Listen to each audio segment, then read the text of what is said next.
우리 19장에 우리 들어서서 오늘의 본문은 우리를 조금 굉장히 당황스럽게 만드는 이 본문입니다. 왜냐하면 우리가 18장까지 엘리야의 모습은 어떤 모습이었어요? 대단히 믿음의 사람이었고 정말 하나님께 대한 그 헌신과 열정은 대단한 사람이었고요. 그가 아합에게 가서 말씀을 증가하라 그럴 때에도 전혀 두려워하지 않냐고 아합에게 나가서 하나님 말씀을 대언하였고, 그 다음에 450명, 특별히 850명의 이 바알과 아세라의 이 선자들과 싸울 때에도 전혀 두려운 마음이 없습니다.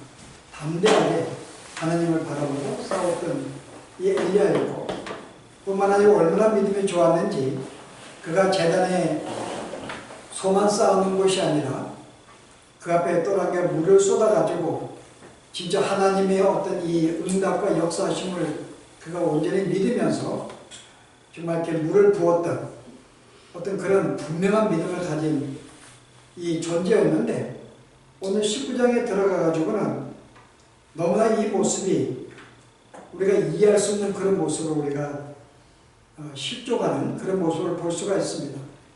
어떻게 이렇게 변할 수가 있었을까?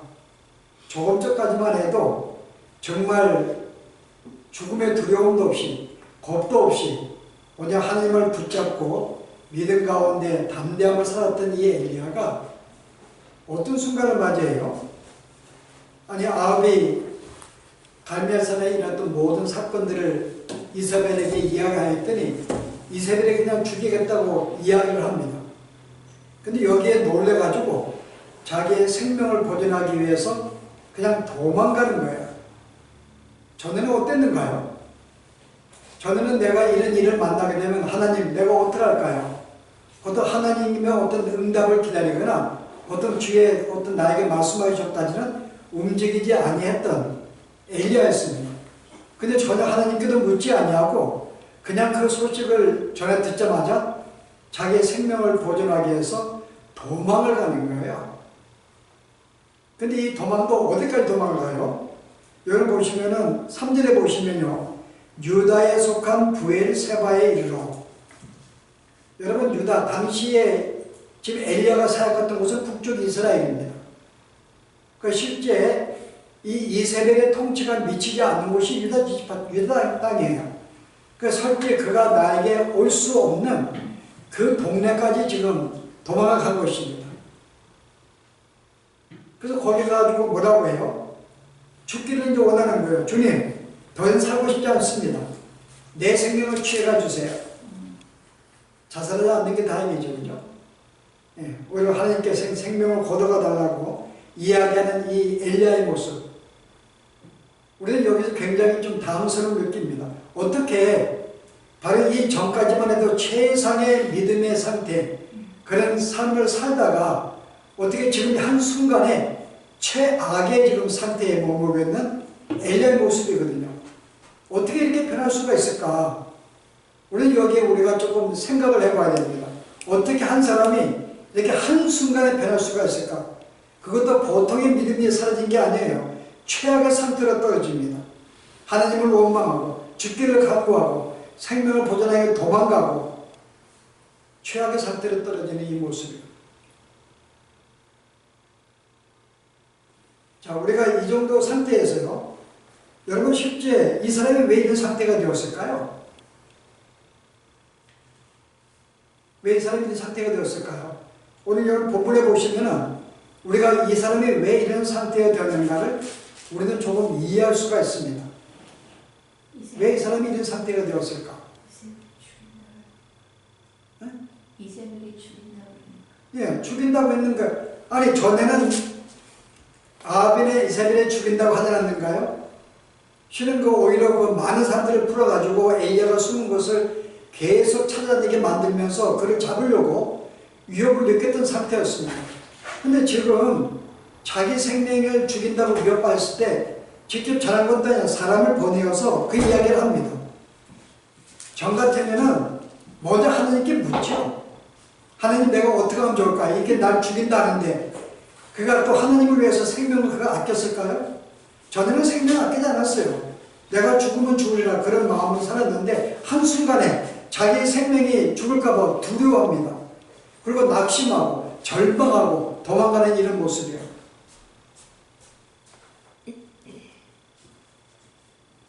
자, 우리가 여러분 이런 상태에 대해서요, 여러분 실제 이 한 가지 이유를 여러분 보시면은 이런 상태에 어떻게 빠지게 되었는가 3절의 힌트를 줍니다. 그가 이 형편을 보고 일어나 자기의 생명을 위해 도망하여. 자, 이 모든 형편을 보고, 자, 이유가 뭘까요? 그는 그 순간에 어떻게 했는가요? 그는 그 순간에 이 모든 형편을 보았어요. 그 지금 자기를 죽이려고 하는 지금 이세벨의 어떤 그런 난폭스러운 어떤 잔인한 그런 모습을 보고 지금 거기에 생명을 느끼고 있는 자기의 모습, 자기의 모든 상황을 지금 보고 있다고 말하고 있습니다. 지금 뭐가 바뀐 거예요? 이전까지는 그가 하나님을 바라보았어요.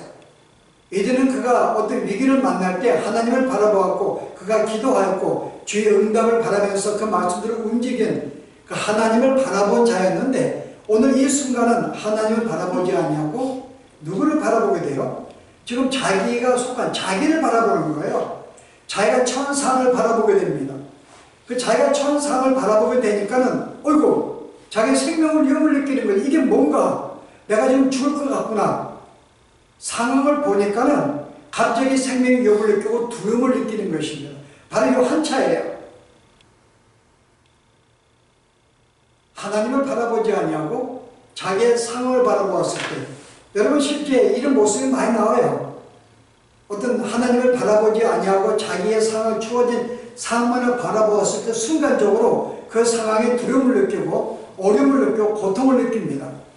여러분 이스라엘 백성이 이제 그 출애굽한 다음에 가나안 땅을 점령하기 전에 12명의 정탐꾼을 보내요.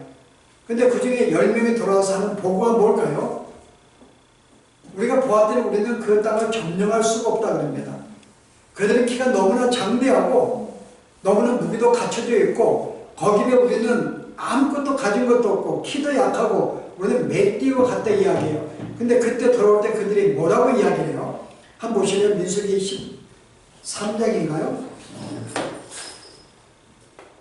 32절 보세요. 이스라엘 자손 앞에서 그 정탐한 땅을 악평하여 이르되 우리가 두루다니며 정탐한 땅은 그 거주민을 삼키는 땅이요 거기서 본 모든 백성은 심장이 장대한 자들이며 거기서 네피림 후손인 아낙 자손들의 거인들을 보았나니 우리는 스스로 보기에도 메뚜기 같으니 그들이 보기에도 그와 같을 것입니다. 3절에 뭐라고 해요? 우리가 그 모든 광경을 그들의 거인을 보았다고 이야기해요. 그들은 하나님을 본 것이 아니라 그 상을 본 거예요. 너무나 키가 커, 너무나 장대, 무기를 갖췄네. 거기 우리는 너무나 약하네. 자기들의 처한 상황을 순간 바라보게 되면서 그들은 실족하게 되고 마음에 두려움을 느끼게 됩니다. 근데 반면에 두 명은 뭐라고 보고요? 무슨 소리냐? 하나님은 우리의 그 땅을 주기로 약속했지 않느냐? 그럼 우리가 들어가면 우리 땅을 가질 텐데 그들은 우리의 밥이야. 그들은 순간 여호수아와 갈렙은 누구를 바라보았을까요? 그들은 어떤 상황에 주어진 그들의 어떤 이 장대함이나 어떤 높은 성업이나 그들의 무기를 바라보지 않았어요.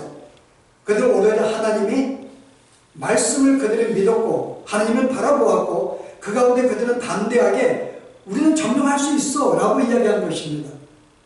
근데 여기 이스라엘 백성들은요 오히려 그들의 10명의 정탐꾼의 그것을 보고를 듣고 다같이 그것을 믿고요 함께 절망을 하고 하나님과 모세를 원망하게 됩니다.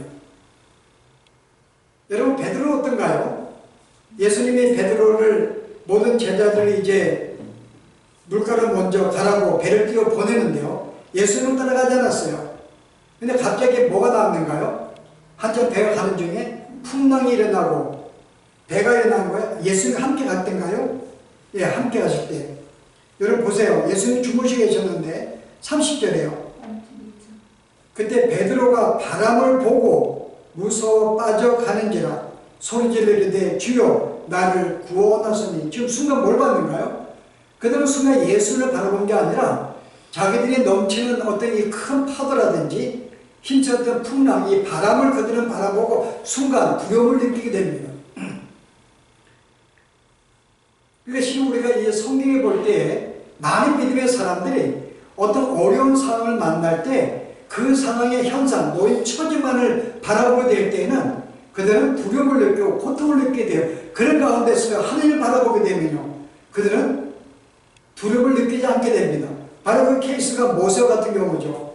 여러분 히브리서 11장에 보시면 모세가 어떻게 바로에게 나가서 10가지 재앙을 누리고 그를 만날 때 담대하게 피하지 아니하고 하나님의 심판을 선포할 수 있었는가? 그 이유가 뭐라 그래요? 27절 보세요. 히브리서 11장.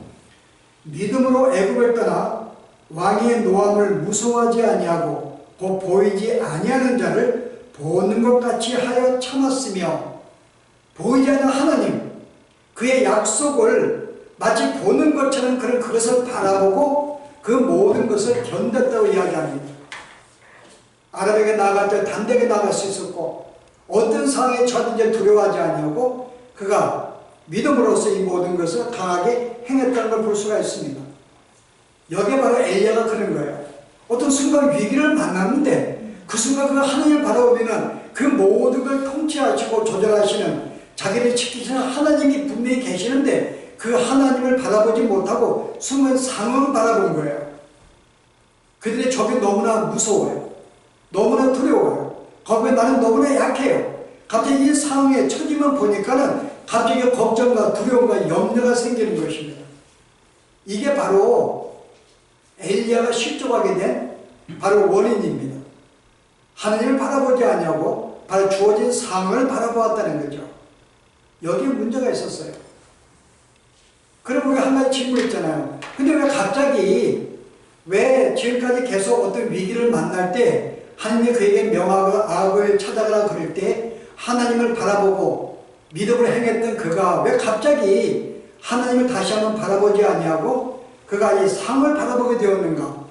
우리가 의문도 가져봐야 됩니다. 그 이유가 뭘까요? 분명히 뜻이 있습니다. 왜 갑자기 그 믿음이 무너졌는가? 여기 우리가 먼저 가져야 할 이야기는요, 우리는 보통 사람들이 내가 열심히 기도 생활하고 성경을 보고 내가 열심히 힘쓰면은 내 믿음이 보통 성장하게 되고 이 믿음을 유지할 수 있다고 생각을 해요. 그래서 그렇지 못한 사람에 대해서 어떻게 저렇게 열심히 없는가, 힘쓰지 아니한가, 우리는 보통 그런 판단도 합니다. 그럼 보통 내가 내 힘으로 우리는 우리의 믿음을 강하게 하고 유지할 수 있다고 생각을 해요. 이게 보통 성도들이 가지고 있는 잘못된 생각입니다.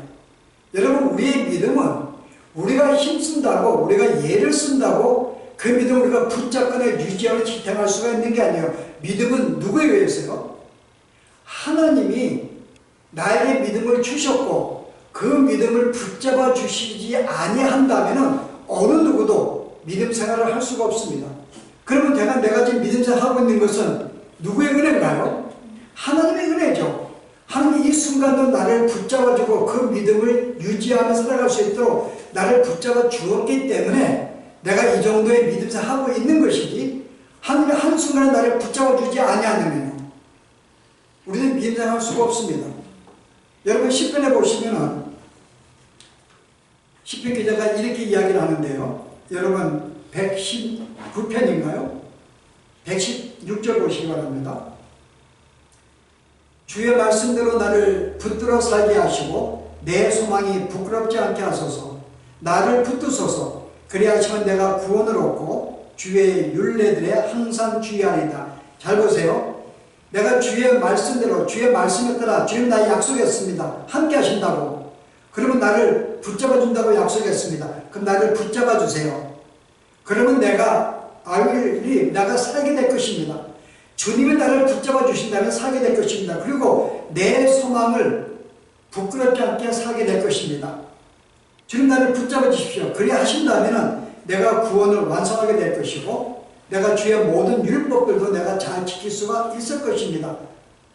그 뒤는 뭐예요? 주님이 나를 붙잡아 주신다면, 내 믿음을 유지시켜 주신다면 나는 이 모든 믿음 가운데 살 수가 있고 말씀을 순종할 수가 있고 하겠다는 거죠. 만약에 붙잡아 주지 않는다면 우리는 믿음을 지킬 수가 없는 거예요.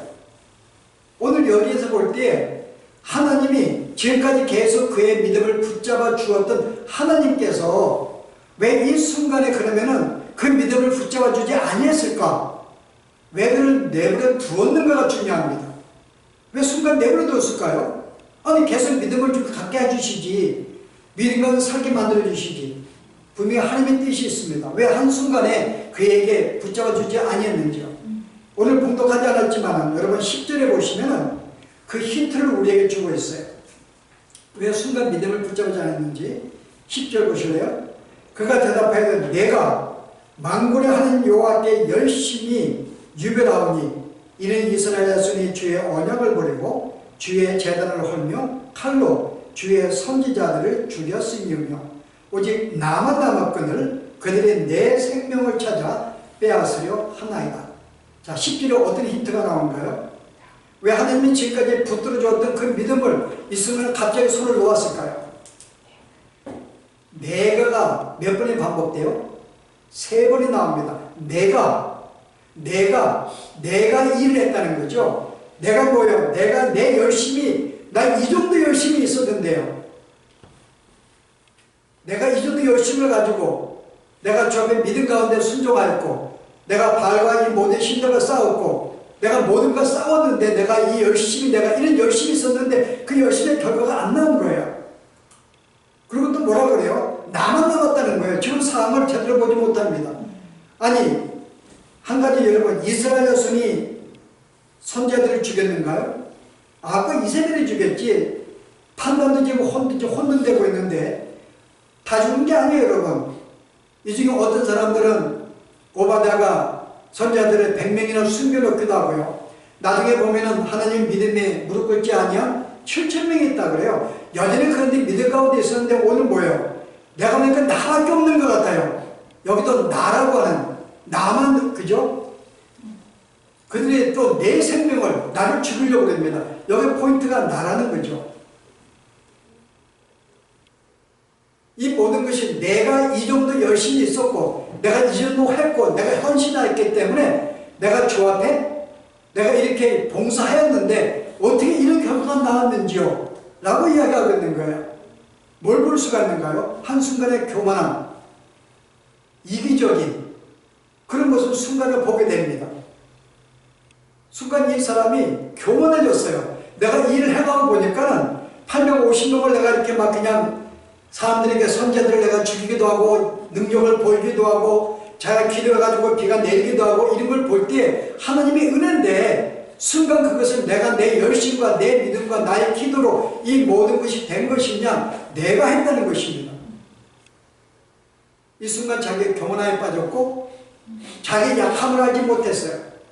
그래서 하나님이 뭐예요? 왜 그에게 순간 그 은혜를 걷어가셨는가요? 바로 그로 하여금 약함을 다시 깨달아 알게 만들기 위한 거예요. 우리가 이것을 종종 예수 믿으면서 내가 이 정도 주 앞에 기도하고 열심히 했기 때문에 이 정도 믿음이 있다. 항상 내가 강조가 되는데 하나님은 항상 우리로 하여금 그 생각을 깨우치기를 원합니다. 내가 아니라 내가 했다는 거죠. 나의 역사를 보라 그 말입니다. 이스라엘 백성이 출애굽할 때 홍해바다를 건널 때 뭐라고요? 하나님 모세에게 너 아무것도 하지 마라. 내가 어떻게 하면 지켜보라고 이야기합니다. 모든 역사가 하나님이 어떻게 하면 지켜보라고 하는데 내가 뭔가 한다고 생각을 해요. 여기 이제 교만함이죠. 내가 이제 열심히 있었고 내가 봉사하였고 내가 헌신하였고 내가 이 정도의 힘을 썼기 때문에 이 정도의 교회도 성장하고 믿음도 잘하고 무엇이 있다고 생각합니다. 오늘 엘리야가 여기에 이런 어떤 교만한 죄에 빠지게 된 것이죠. 그래서 하나님이 우리로 하여금 다시금 원래 네가 얼마나 약한 존재인지 이 모든 것은 네가 하는 것이 아니라 바로 나의 능력하는 것을 알게 만들기 위해서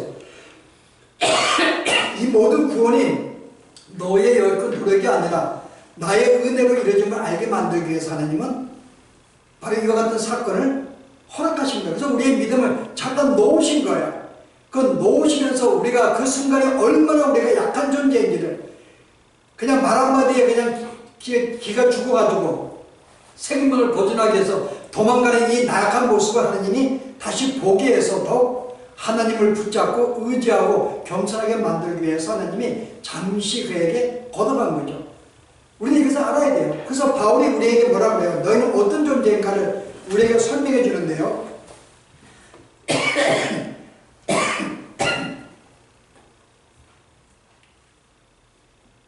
자, 여러분이 고린도 후서 4장인가요? 7절에 보세요. 우리가 이 보배를 질그릇에 가졌으니 이는 심히 큰 능력은 하느님께 있고 우리에게 있지 아니함을 알게 하려 함이라. 우리로 하여금 너희는 질그릇이야. 너희는 질그릇이야. 너희의 부르심을 보라. 뭐라고 이야기해요? 여러분 고린도서 1장에 뭐라고 그래요? 하나님께서 세상에 천한 것들과 멸시받는 것들과 없는 것들을 택하사 있는 것들을 패하게 하시나니 너희 하시면 너희는 어떤 존재인가? 너희는 약하고 멸시받고 천하고 아무것도 없는 존재야. 너희는 약한 존재라는 거죠. 하나님 너에게 은혜를 베풀어서 내가 너희를 구원을 시켰다는 것입니다. 그래서 너희는 질그릇 같은 존재야. 왜 질그릇을 택했는가요? 모든 능력과 모든 것이 하나님에게서 나온다는 것을 알게 만들기 위해서 일부러 하나님은 가장 약한 자들, 죄인들을 하나님이 부르셔서 우리에게 구원을 주신 것입니다. 이게 하나님의 역사예요. 구원의 역사예요. 약한 자들을 부르셨어요. 질그릇을 부르셨습니다. 그래서 우리가 깨어지기 쉬운 존재예요. 그래서 나를 불러서 믿음을 주시고 그 믿음을 붙잡아 주지 않으면 하나님의 능력이 나에게 나타나지 않으면 우리는 한순간도 넘어질 수가 있는 존재들이죠. 바로 이 사실을 엘리야로 하여금 다시 한번 깨닫게 만들기 위한 거죠. 자기가 질그릇을 순간 알지 못했어요. 그래서 더 하나님을 의지하게 되고 주님을 바라보고 살아야 되는데 내가 이 정도 내가 열심히 했으니까는 이제 하나님 필요 없죠. 내가 다 할 수가 있는데 그건 정상적인 성장이 아닙니다. 그래서 하나님은 바로 그의 어떤 이 약한, 네가 얼마나 약한 존재인가를 다시금 알게 만들기 위해서 하나님은 잠시 그의 믿음을 잠깐 걷어가신 거예요. 그 순간 내가 이런 존재였구나. 바로 그것을 깨닫습니다. 그래서 우리는 이런 사실 속에 우리는 뭘 깨달아야 돼요? 우리는 보통 우리가 믿음의 사람들에게 어떤 기대를 합니다. 우리가 이분이 목사기 때문에 또 장로기 때문에 권사기 때문에 또 오래 믿은 신앙의 어떤 교사기 때문에 그 정도는 이 정도의 삶을 살아야 된다고 생각을 해요. 여러분 실제 바울이 그 디모데에게 교훈할 때 뭐라고 교훈하는가 보실래요? 디모데 4장에 보시면 그에게 이런 말을 해요. 누구든지 내 연수함을 4장 12절에 업신여김을 못하게 하고 오직 말과 행실과 사랑과 믿음과 정절에 있어서 믿는 자에게 본이 되라.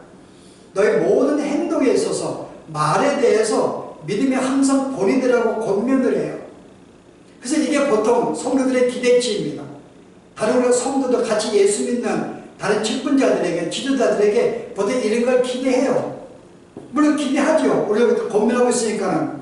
그러나 그것이 기대가 끼어졌다 그래서 실망할 필요는 없다 그 말입니다.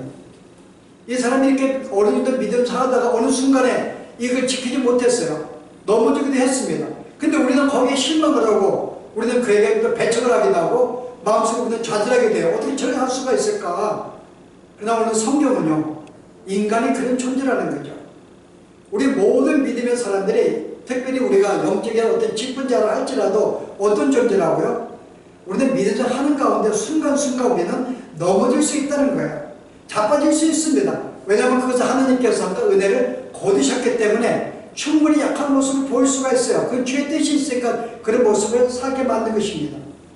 근데 우리는 그거 실망이 되는가? 그렇지 않다는 거죠. 우리의 믿음의 신앙의 선배들이나 모든 어떤 신앙의 우리가 어떤 선배들의 이 모습이 어떤 강철이나 어떤 다이아몬드를 지어진 게 아니에요. 여전히 그들도 피조물입니다. 우리 여기 질그릇 같은 존재들이에요. 그들도 하나님 붙잡아 주었기 때문에 믿음 가운데 살고 있는 것이지 한순간 오면 그들도 무너지는 것입니다. 근데 종종 그들이 주의 사를 감당하기 위해서 보다 하나님이 조금 더 그들이 인내하시고 믿음으로 붙잡아 주실 뿐이지 아무 차이가 없는 거예요.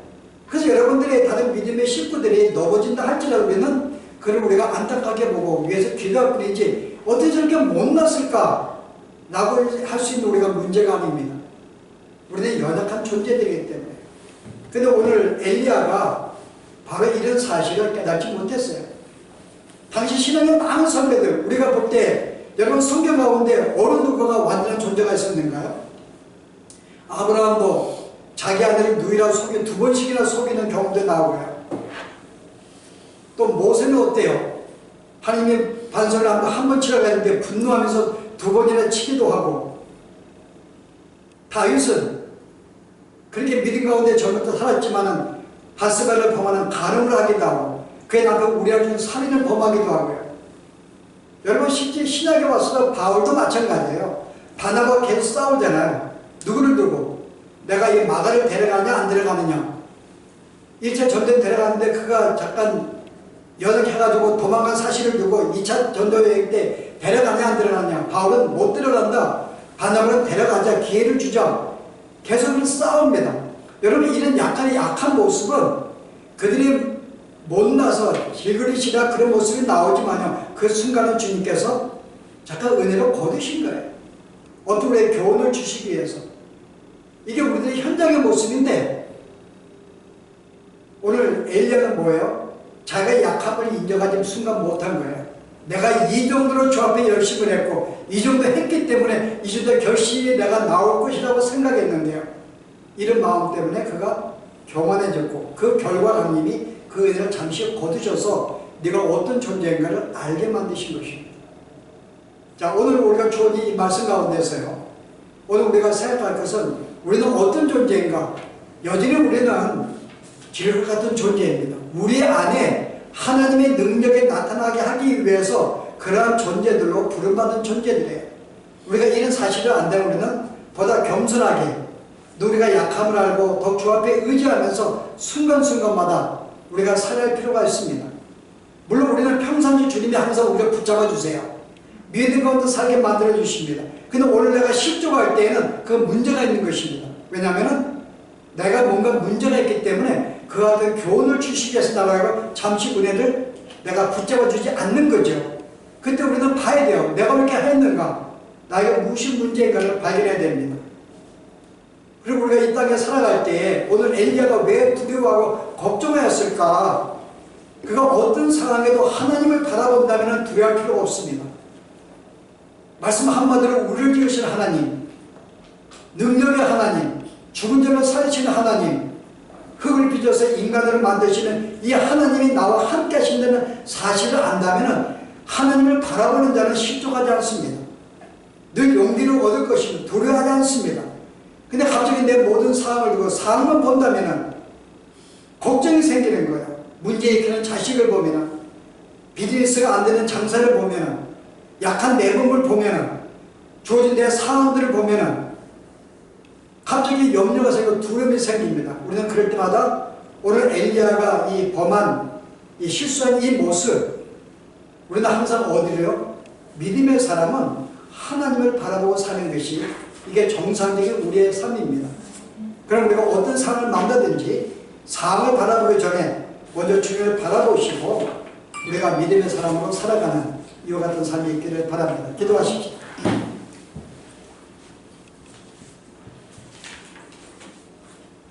은혜로우신 하나님, 다시 우리가 얼마나 연약한 존재인가를 주 앞에 고백합니다. 우리는 순간순간마다 내가 열심을 내어 나의 힘으로 이 정도 믿음을 갖고 믿음을 유지한다 생각했는데 다시 한번 저희들에게 우리는 질것 같은 존재이며 천하고 못난 자인데 주님은 나에게 믿음을 주셨고 그 믿음을 붙잡아 주었기 때문에 우리는 지난 한 주간도 하나님의 은혜로 살게 되었음을 고백합니다. 주님, 구하옵나니 계속 저희들로 은혜 가운데 함께 하시고 우리의 믿음을 붙잡아 주시고 우리가 어떤 삶을 살든지 믿음 가운데 살아갈 수 있도록 은혜를 내려 주시기를 주요원합니다.